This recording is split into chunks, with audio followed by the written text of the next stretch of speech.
jusqu'à septembre ou octobre. Et moi, je veux sauver l'été des Français. Professeur, je vous ai vu un peu hocher la tête. Ah ben je vais vous répondre, monsieur. Nous ne savons absolument pas comment l'épidémie va évoluer. Personne ne peut prédire comment une épidémie va évoluer. Et je ne vois pas pourquoi on inquiète, à mon avis, inutilement, les Français. On ne sait pas du tout si ce variant, ce fameux variant Delta, va nous gâcher l'été. L'idée qu'il y a derrière tout ça, c'est de forcer les gens à se faire vacciner, comme si la vaccination était une sorte de talisman contre la maladie. Eh bien ça, c'est faux.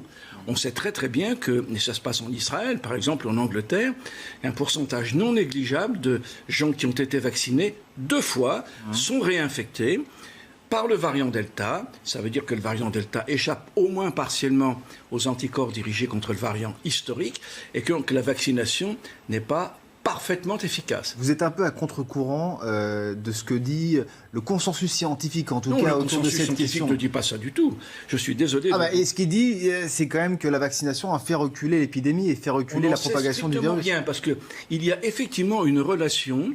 Ça, c'est un gros problème, d'ailleurs, les variations concomitantes inverses. Il faudrait prouver, effectivement, que la vaccination a diminué le nombre de contaminations. Mais on ne sait pas, dans la diminution du nombre de contaminations, quelle est la part de la vaccination, qui est certainement réelle, je ne vais pas le nier, ça serait stupide, hein. Et puis la part d'autres facteurs que l'on ignore, comme les facteurs climatiques, comme les facteurs de confinement ou de déconfinement. Donc les choses sont extrêmement complexes. On ne peut pas d'un seul coup dire « Ah ben voilà, c'est la vaccination qui fait que… » Non, ça c'est faux. Mais vous êtes favorable quand même à ça. Alors pour la vaccination, je ne suis pas favorable à la vaccination obligatoire. J'expliquerai pourquoi tout à l'heure. Je pense que la vaccination est utile, ça c'est clair, et je le redis parce que j'ai déjà dit, pour des gens qui sont à risque, alors qui ont un certain âge, quoique, je le redis aussi, le facteur âge n'est pas forcément le plus grave, des gens âgés depuis 75 ans et qui surtout présentent ce qu'on appelle des comorbidités, l'hypertension, le diabète, l'immunodépression, par exemple, ou l'obésité. Alors ça, évidemment, ces gens-là, ils ont intérêt à se faire vacciner parce que le bénéfice-risque est en faveur du bénéfice. Pour les autres, vous savez, il faut savoir quand même comment se présente la Covid-19 dans son état naturel pour des gens qui ne sont pas vaccinés. La plupart du temps, ils sont asymptomatiques. Il y en a certains qui font des petits symptômes, voire des symptômes plus graves. Il y en a très très peu qui font des formes très très graves. Donc il aurait fallu plutôt vacciner uniquement les personnes fragiles, en tout cas qui présentent ces comorbidités. Eh bien, ça c'est clair. Ça, c'est clair. C'est probablement. On a commencé à le faire dans les EHPAD d'une manière systématique, mais on a quand même vu, notamment en Belgique, des gens qui étaient vaccinés et qui ont été recontaminés par le variant indien et qui se sont pas très bien comportés quand même. Hein. Bon, je tiens à préciser, parce que ça n'a pas été dit, les formes graves hospitalisées sont des personnes qui n'ont pas été vaccinées. Donc, très important, et ça a été dit par plusieurs médecins. Et je pense que du coup, la vaccination n'est pas l'alpha et l'oméga, c'est pas la solution magique. Il faut inciter fortement quand même les gens à se faire vacciner, c'est important. Vous n'êtes pas d'accord, professeur? Après, sur les statistiques britanniques, certainement pas. Oui, mais les Britanniques, ils ont été vaccinés à l'AstraZeneca, si je peux me permettre. D'accord, mais ils ont été vaccinés. Beaucoup une seule fois, oui. pas 2 fois. Non. Très différent. Sur les statistiques que j'ai qui datent de quelques jours, malheureusement, j'ai pas pu avoir, il faut être honnête, je n'ai pas eu accès aux sources directes des autorités de santé anglaises. Seulement une source indirecte. Donc je suis honnête. Sur 110 morts, 117 morts exactement, ça date de 3 ou 4 jours, il y en avait 50 qui avaient été vaccinés. 2 fois. Donc il ne faut pas dire que ça protège contre les formes graves. Certes, ces personnes étaient âgées, il n'y a absolument aucun doute, mais il ne faut pas dire aux gens, si vous êtes vaccinés, vous serez certainement et totalement protégés. Ça, c'est faux. Et c'est contre ça que je m'insurge. Parce que ça donne une fausse idée de sécurité. C'est faux. En Israël, sur 100 personnes qui sont de nouveau qui sont infectées, il y en a 40% qui sont des vaccinés.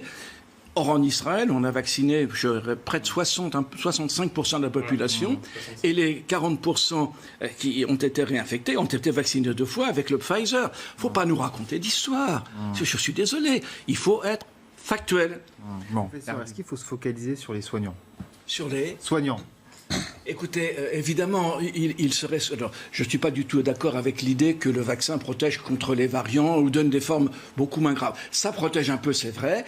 Vous êtes quand même très isolé à dire ça. Ça protège Vous êtes beaucoup. très isolé à dire Moi, ça je ne suis dans pas le monde isolé. médical. Non, je ne suis pas isolé. Seulement, les voix de... Professeur, on a vu quand même que ça chutait considérablement dès que Mais monsieur, il faut prouver la corrélation C'est à scientifique cause du vol des canards, oui, entre diminution des cas qu'on a observé alors qu'il n'y avait pas de vaccination l'an dernier à l'été et la vaccination. Je ne vais pas dire qu'elle a été inutile, ce serait idiot, voyons. Hein. Oui. Seulement, ce qui va se passer, d'ailleurs, Pfizer a recommandé une 3e injection. Et ce qu'ils sont en train de faire, et ce qui ne me paraît pas idiot du tout, c'est de faire un vaccin avec les variants qui circulent. Mais ils ont bien recommandé en disant un troisième le rappel. Ben, pas vraiment. À mon avis, pour protéger vraiment, il faudrait, comme pour la grippe, avoir des vaccins contre les variants qui circulent. Donc il faudrait avoir un vaccin contre le variant Delta. Et ça, nous ne l'avons pas. Donc ça veut dire qu'il va falloir se faire vacciner chaque année, c'est ce que vous nous dites? Je le crains. Je le crains. Je le crains. Bon, en tout cas, en Italie, c'est beaucoup plus radical. Regardez le point de notre correspondant sur place, Alexandre Lenaour. Justement, en Italie, ces soignants, eh bien, ils ont l'obligation de se faire vacciner. Au moment où près d'un Italien sur 3 est déjà vacciné, le gouvernement souhaite conclure au plus vite la vaccination des professionnels de santé. Le pays a d'ailleurs fait le choix de la vaccination obligatoire pour les soignants. C'est entré dans la loi depuis le 28 mai dernier. 2 objectifs à cela, protéger la santé publique et maintenir des conditions sanitaires adéquates dans les hôpitaux et les centres de vaccination, notamment prévenir d'éventuelles contaminations. Cela concerne tous les professionnels de santé dans le sens le plus large du terme, les médecins et les infirmiers bien sûr, mais aussi les sages-femmes, les pharmaciens, les dentistes ou encore les psychologues et les vétérinaires. Alors à l'heure actuelle, si 98% des soignants sont déjà vaccinés, ils sont encore quelques dizaines de milliers à manquer à l'appel. Pour ceux qui refusent la vaccination, 2 sanctions possibles, une séparation avec les patients et la possibilité de se voir privé d'une grande partie de son salaire. Les plus réfractaires pourraient même se voir geler leur contrat de travail ou tout simplement être suspendus de leur activité. La loi... Pour professeur Poindron, on va juste rectifier les choses et préciser quand même à nos téléspectateurs. Oui.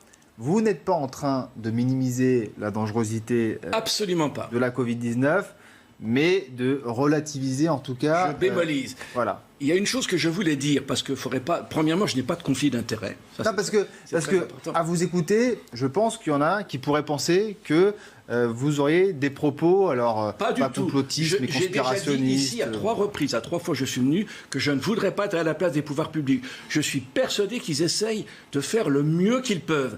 Mais, de mon point de vue, ils sont loin des faits qui sont publiés. Et je ne sais pas ce qui se passe. Mais encore une fois, ils font ce qu'ils peuvent. Hein. Et comme on est dans une situation entièrement nouvelle, je ne sais pas qui aurait fait mieux qu'eux. Voilà ce que je peux dire. Hein. Donc vous êtes d'accord qu'ils sont dans une démarche quand même assez proactive et ils essayent de... Ils essayent, mais comment dire ? Moi, j'aurais pas fait comme ça. Voilà. Mais je ne suis pas ni politique. Mais quand le conseil scientifique s'exprime et dit il faut vacciner tout le monde, il faut vraiment aller... Il n'a jamais dit ça. Enfin, il faut en tout cas aller vers un taux de vaccination le plus élevé possible. Oui. C'est un peu ce que ça veut dire. Oui, vous êtes contre ça, du coup. Donc le conseil scientifique, à quel jeu il joue finalement? Je ne suis pas contre ça. Selon vous? Je suis contre l'idée que lorsqu'on est vacciné, on est protégé. Ça, c'est faux. Ça, c'est faux. On est un peu plus protégé quand même. On est un peu plus protégé, mais il y a des gens qui ne sont pas protégés du tout, qui sont mal protégés pour diverses raisons, et qui peuvent faire des formes graves, voire mortelles, même avec 2 doses. Oui. Voilà, c'est ça qu'il faut savoir. Mais moi, si les gens veulent se faire vacciner, je les encourage, bien sûr. Je ne veux pas dire non. Hein. C'est ça qu'on voulait entendre. Professeur, je pense qu'on a fait le tour. Peut-être un dernier mot. Vous vouliez ajouter quelque chose? Non, je pense qu'il faut vraiment calmer la crainte des gens. Voilà, je crois que vraiment, il faut absolument faire en sorte que les gens ne soient pas dans cette crainte perpétuelle. Ça me paraît, je suis d'accord avec vous, obligé, c'est contre-productif. Et puis, j'aurais dire aussi qu'on va voir, et ça c'est déjà vu, pour les passes sanitaires, un trafic de QR code. Ça existe, et je peux vous garantir que des gens auront des passes sanitaires parfaitement en ordre, et ce sera des QR codes falsifiés. Vous êtes d'accord pour passer un appel et inciter les gens à se vacciner quand même? Je ne veux pas dire le contraire. Voilà. Bon, ça c'est quand même... Vaccinez-vous. Bon, voilà, donc ça c'est quand même une bonne chose. Merci en tout cas, professeur, je vais vous libérer. Élodie Huchard, journaliste au service politique, va prendre votre place.